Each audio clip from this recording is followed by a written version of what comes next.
Hey friends, Sean from Draft Therapy here, and on today's review for you, there's no man whoring here, just Juice Bigalow, Hop Gigalo.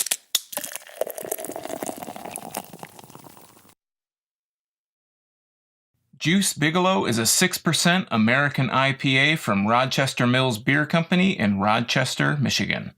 So, you ever heard of this thing called a New England IPA?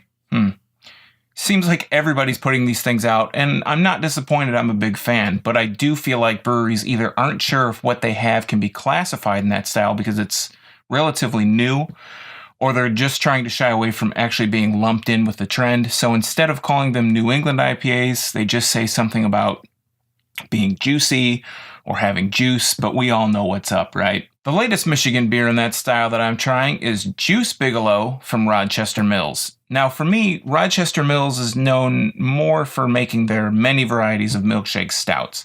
They do a 12 days of milkshake stout every year, right around Christmas time, where they release 12 different varieties of stout, ranging from blueberry pancake to bananas Foster, and just about any other kind of play on sweets or coffee stouts.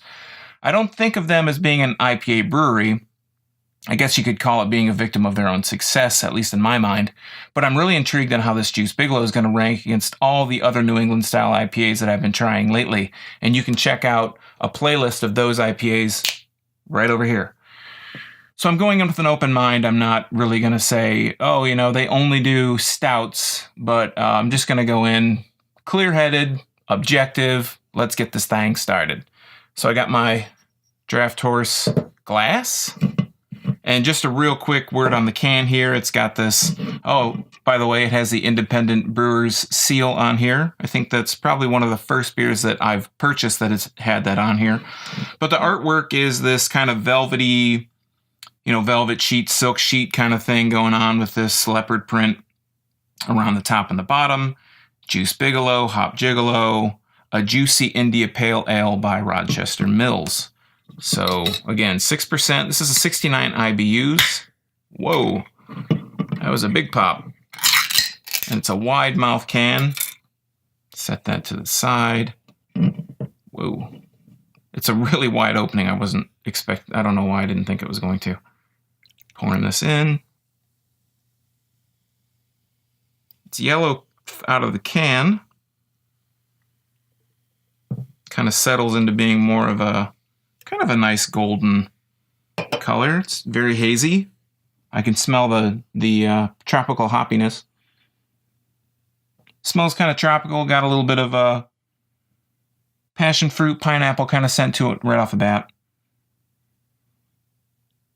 Had a really relatively small head. Not much to speak of, but it's there. So again, getting the hoppy kind of smell to it. Aroma has a little bit of a pineapple, passion fruity kind of smell. It's, the typical kind of New England IPA smell.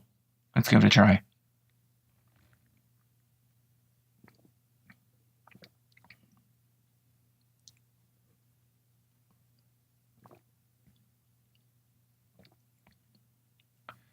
It's really light.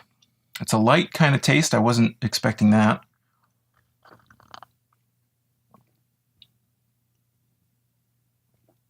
It's kind of it's good. Don't get me wrong. It's good. It has kind of a muted kind of passion fruit kind of taste to it. It kind of up front, it's sweet.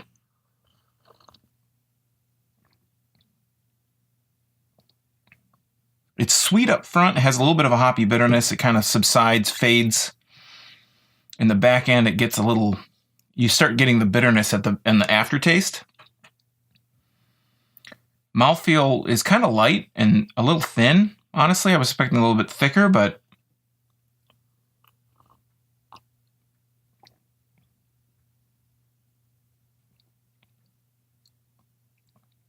yeah, I'm just picking up passion fruit at the beginning.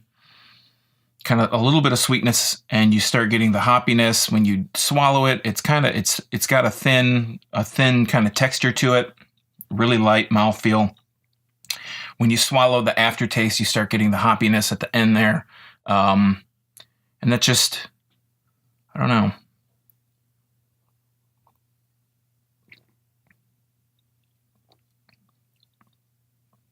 It's a good beer. It wasn't what I was expecting. Like I said, you know, everybody's doing this New England IPA kind of style. They're a lot of them are very different from each other. You get the really juicy ones. This one I don't really get a whole lot of juiciness out of.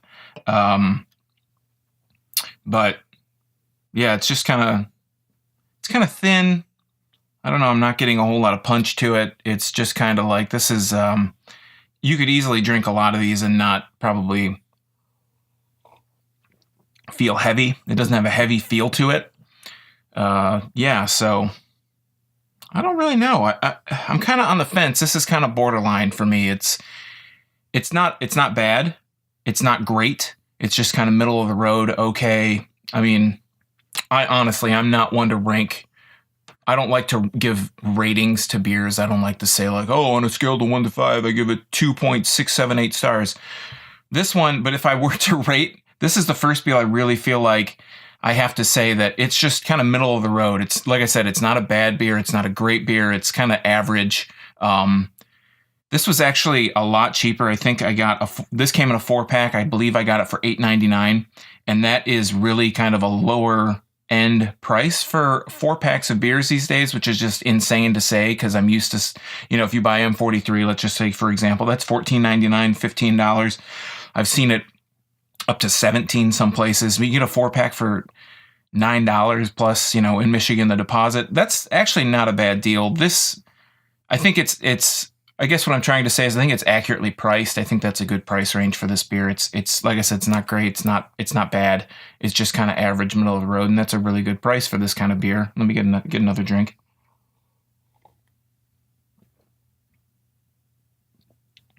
Yeah, it's just kind of a light.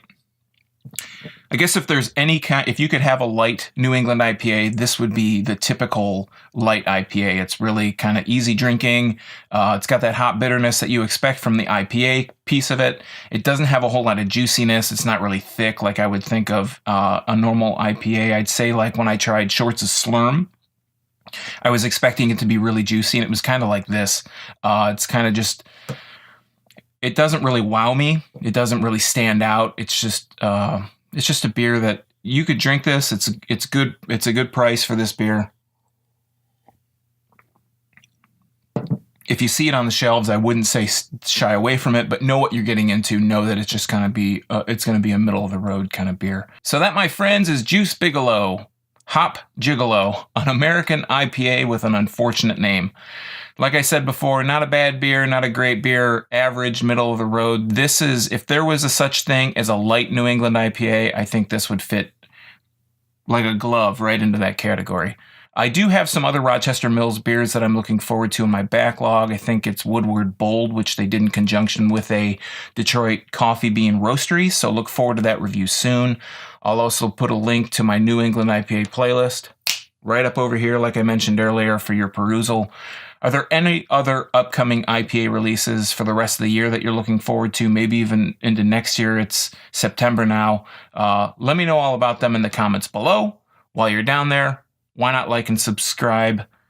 Like this video and subscribe to the channel. It's free. You can also find links to my Instagram and my Facebook pages and a link to my blog at drafttherapy.com.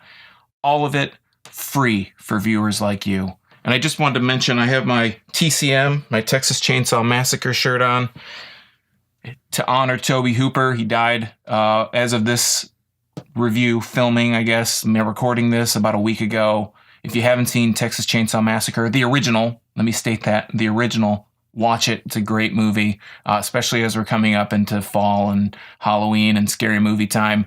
Watch it. It's probably one of the most shocking and disturbing movies that I had seen up to that point about, I don't know, maybe 20 years ago when I saw it. Anyways, I just wanted to go off on that little tangent. We'll miss you, Toby. R.I.P. So until next time, I'm Sean from Draft Therapy. Thanks for stopping by. And remember, drink craft beer, support your local breweries, and don't forget to treat yourself to a little draft therapy. Thanks for watching. Cheers.